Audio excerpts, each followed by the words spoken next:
7 years ago, Nehemiah Gordon proclaimed the name. At Hanukkah, he then asked us to join him in standing against the ban against the name, because the Almighty brought us out of Egypt with a mighty hand so the whole world would know that his name is Yehovah. We stood with him, we prayed with him, and then it has turned into now 1,721 as of this recording, as of this morning. But you're bringing more evidence here from Sweden, other manuscripts that were where it was really written by a rabbi who became a Messianic Jew who wanted to communicate this to his people. Right. Tell us more. Well, so in the 1721, those are just Tanakh manuscripts, right? Oh, we're not even talking about the New Testament manuscripts. Oh, we're not talking about the treasures in the Vatican. Right. That's beyond the 1721. That's just, I mean, Michael, there's an entire world we haven't even started looking at, which is prayer books, meaning there were Jews who copied prayers, and there they put in the vowels. All kinds of documents where Jews recorded the vowels that are outside of the actual Tanakh of the Old Testament.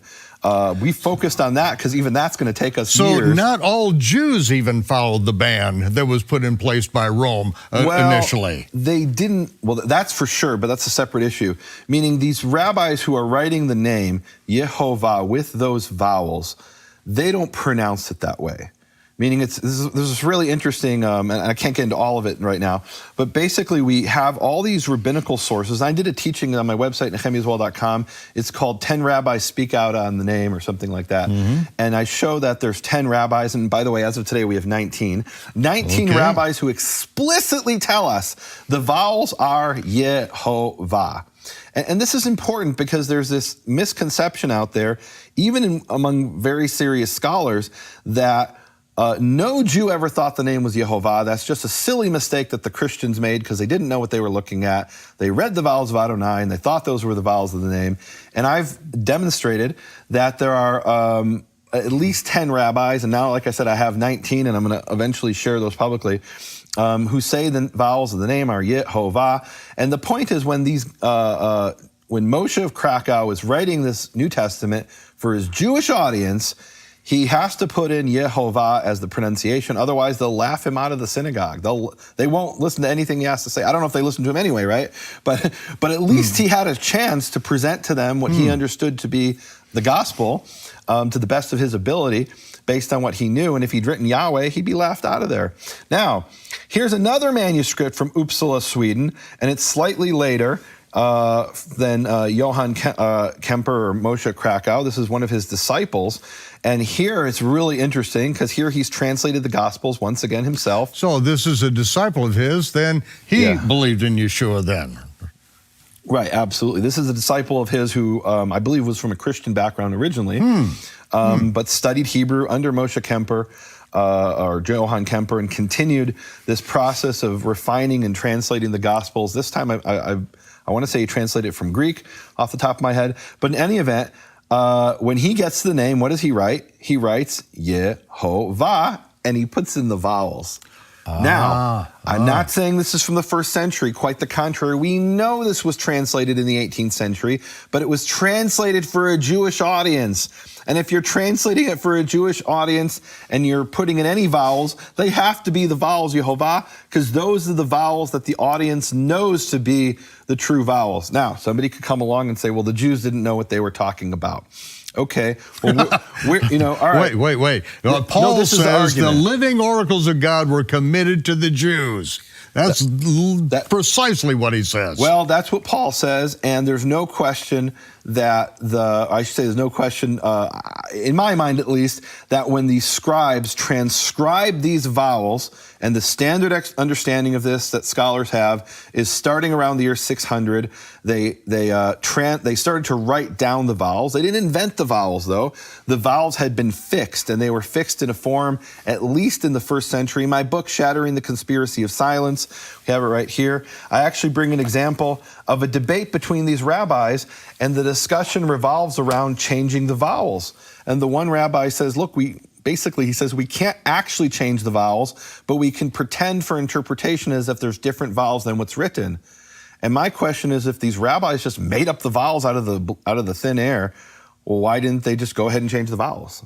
right? And they didn't. What they said is, for the purpose of interpretation, we're going to act as if the vowels are different, but in the synagogue, we still read the original vowels. Now, were they written down or were they transmitted orally? That's something scholars discuss, and Jewish sources have discussed that for 500 years.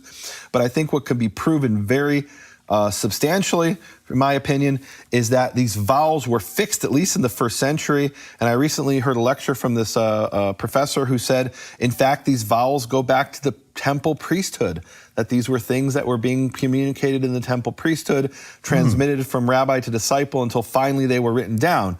But it's not that they just pulled it out of the thin air. So we have these vowels, and here in the 18th century, when this professor at the University of Uppsala wants to convert Jews, and look, I'm not a Christian, I'm not a Messianic Jew, I'm looking at this. We have the series here called the Karaite Files. I tell people I'm a Karaite Jew, very open about that. But when I'm understanding this within its context, what it tells me is these Jews who were the target audience, they knew it to be Yehovah, and I now have that confirmed from the Jews themselves. I can show you from Jews from this period and earlier and later, who said the vowels are Shva, Cholam, Kamatz, Yehovah, explicitly, not an opinion. This is a fact, that this is what they said. Now look, there were other opinions out there. There's one rabbi I found who says we don't know what the vowels were. There are other rabbis who say, no, it was these other vowels. But the consistent message repeatedly that I'm finding is the vowels Yehovah. That is then consistent with what I find in the manuscripts of the actual Bible of the Tanakh. So we have this series of sources. Now, Michael, one of the things I've heard from people is they say, Nehemiah, we don't care if you bring, and I actually had a guy say to me, I don't care if you bring 1,000 manuscripts. And that was long before I had 1,000 manuscripts. Now it's at 1721 as of today. But he said, I don't care if you have 1,000 manuscripts. I was taught those are the vowels of Adonai. It's what it says in my grammar book. I don't care what you say. And we don't even trust the vowels of those Jews anyway. That's one of the arguments I've heard. And I want to address that. I don't think we're going to get to that this time, because I want to share another type of manuscript that we recently discovered. I'll say we're going to carry over. There's so much that you've got. Take your time. Okay. All right. People say I talk fast, but that's because I have so much to say. So, Michael, one of the things we discovered, and this is literally in the last couple of weeks, is a set of manuscripts that were produced by the Jews of China. 1,000 years ago, these Jews who were Jewish merchants came on the Silk Road, arrived in China, and asked for permission from the Emperor of China to settle in China so they could carry out this trade.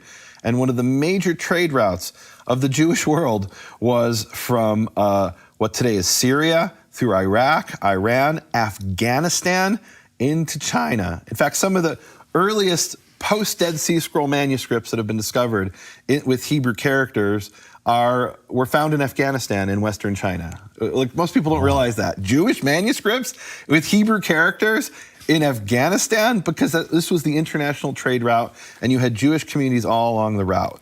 Now, you spent some time in China. So I spent a year in China, and one of my goals in China was to visit the one surviving community of Jews in a city called Kaifeng. Kaifeng is this community in China that at one time, during the period of what was called the Northern Song Dynasty, was the capital of China in the 12th and 13th century. By that time, the Jews had been in China for 200 or 300 years. And one of the things they were given there in China, these Jews, is, Chinese is a language with over 20,000 characters. And we hear these Chinese words, or I should say I hear these Chinese words, and there's all these words that literally sound the same. And even to the Chinese people, they sound the same. And the only way to distinguish the words is by the character. So they could have a single syllable that audibly is identical with 60 different unrelated meanings. And the way that it distinguishes is the character. And I remember in China, I would see people, they would say some word and the other person wouldn't understand them, and they'd draw the word on their hand, right? They draw the character. So this is why they have so many characters. So the Jews of China have 7 characters that are unique to Jewish surnames. These characters are not used for anything else in the Chinese language, as far as I know. They were granted to the Chinese Jews by the Emperor of China. And when you hear their name, I think is something like Lee, right? And you're like, oh, it's a common name like Bruce Lee. No. But Bruce Lee has a different character than the Chinese Jew. So I go to visit these Chinese Jews when I was there in 2014, and I actually ended up meeting with two different groups of Jews, and I couldn't let the other group know I was meeting with the first group. And this is how I knew they were really Jews, because they don't talk to each other, right? You have two communities, actually three communities of Jews, and they're not on speaking terms. It proves they're Jewish. Michael, there's an old joke about a Jew who's stranded alone on a desert island. And he's there for years on the desert island, and finally he decides, I'm going to take some coconut trees, cut them down, and build myself a synagogue. But then he realizes, no, I have to build a second synagogue. And when they find him years later, they say, well, why did you need two synagogues? You're one guy. He said, the first one I go to every Shabbat. The second one I wouldn't be caught dead in. So in China, they're doing that. They're separate. It proves they're a bunch of Jews. All right, so I go and I meet these Jews, and they show me these incredible monuments. These it says in the municipal museum there, in the attic, hidden away, are these three monuments that were written, giving the history of the Chinese Jews, literally written in stone, going back 500 years, talking about how they arrived 1,000 years before, and they have these, all kinds of history and very interesting things. What I didn't know at the time is that in 1751, a group of British people came to China and got in contact with the Jews of Kaifeng and said, we want to buy some of your manuscripts. And they bought them. And this was important because there's a lot of floods in Kaifeng. So most of the original manuscripts that were in Kaifeng have been destroyed by a series of floods. But the ones that were brought from London survived.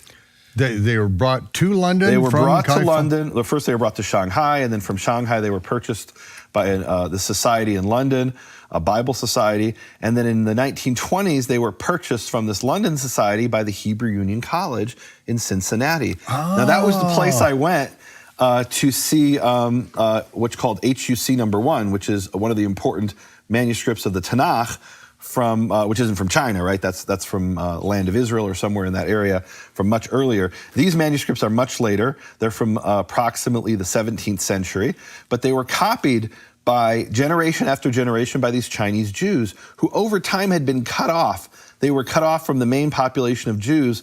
They had these manuscripts of the Bible, and they didn't even necessarily know what they were copying, but Chinese culture is really good at reproducing things. And that's because they have such a complicated language, written language, so they have to be able to be really good at reproducing things. So they saw these Hebrew letters and characters, and they reproduced them. And I could now pick up a Chinese Bible from the 17th century, produced by a Chinese Jew in Kaifeng, and I can read it like I'm reading an Israeli newspaper or like I'm reading a manuscript from 1,000 years ago. It's perfect Hebrew. Now, when you visit them, are you speaking Hebrew to them? So one of the groups I spoke to in English, the other one I spoke to Chinese through an interpreter, but they were learning Hebrew, and we could write in Hebrew, and they could understand some of the written Hebrew, and I could understand what they were writing in Hebrew, which is pretty cool. Wow. And I'm meeting these Chinese Jews, and look, they look Chinese because they've been intermarrying there for centuries. But I asked this one woman, I said, when did you discover that you were Jewish? And she said, I don't, what do you mean? When I was 2 or 3 years old, my parents told me I was Jewish. Well, how did your parents know? Because they've always been Jewish. We have a Jewish character in our surname. And they told me about how there's character specific to the Jews. When I was in Kaifeng, Michael, they took me to a place called Torah Learning Lane. There's a street in Kaifeng, China called Torah Learning Lane. And they were kind of known by the local population who didn't really understand what Jews were, but they knew those are the strange people who don't eat pork.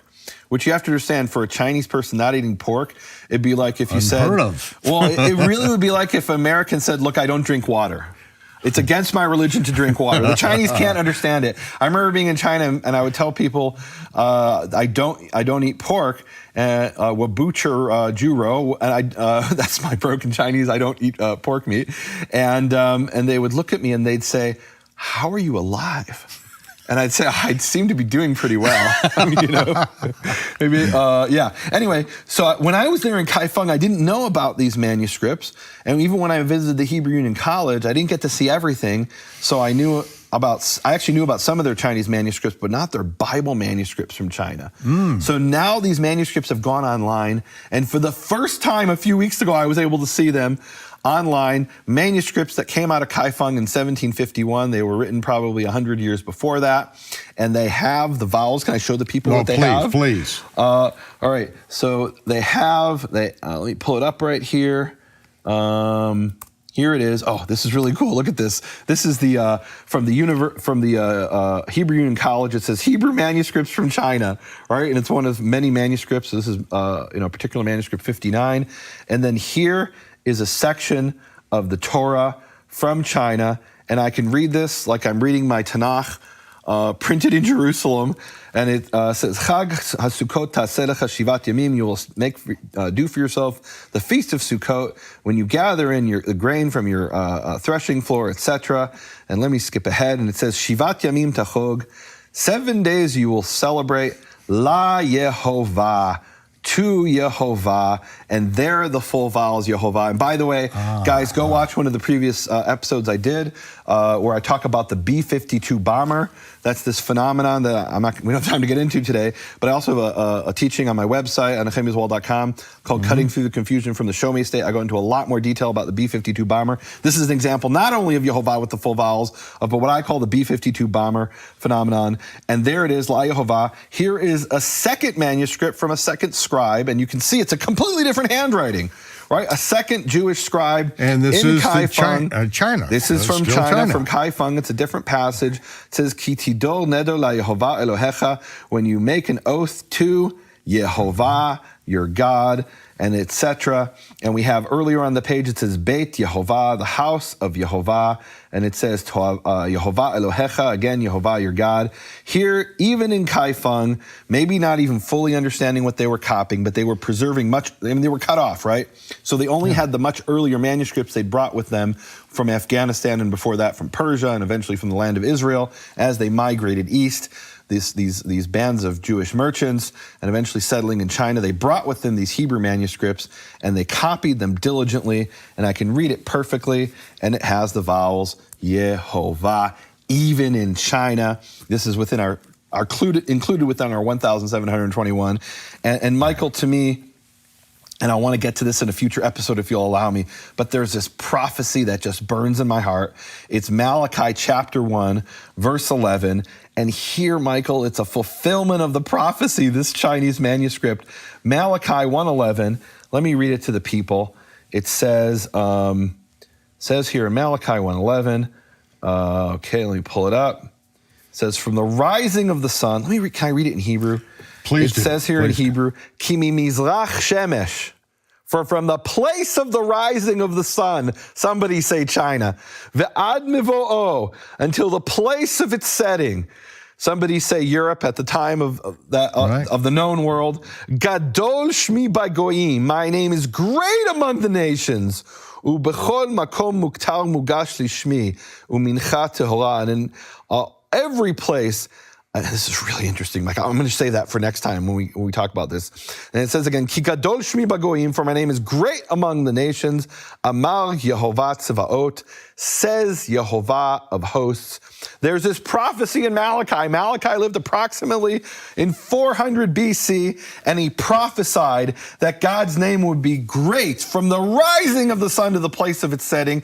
And I could just imagine the people in Israel at the time of Malachi who heard this in Jerusalem, and in their limited understanding of the world, maybe they thought this meant the rising of the sun, some places far away as, maybe Babylon or Persia, which they were familiar with, and maybe as far away as Greece, which they had some vague knowledge of. They couldn't have imagined in their wildest dreams that what Malachi was talking about was the entire world, as far away as China, as far away as Iceland. We did a program about that in the Karaite Files. We talked about finding Yehovah's name in Iceland with the full vowels and his name being glorified there. And now the entire world, Malachi's words are true. Michael, we only have a very short time.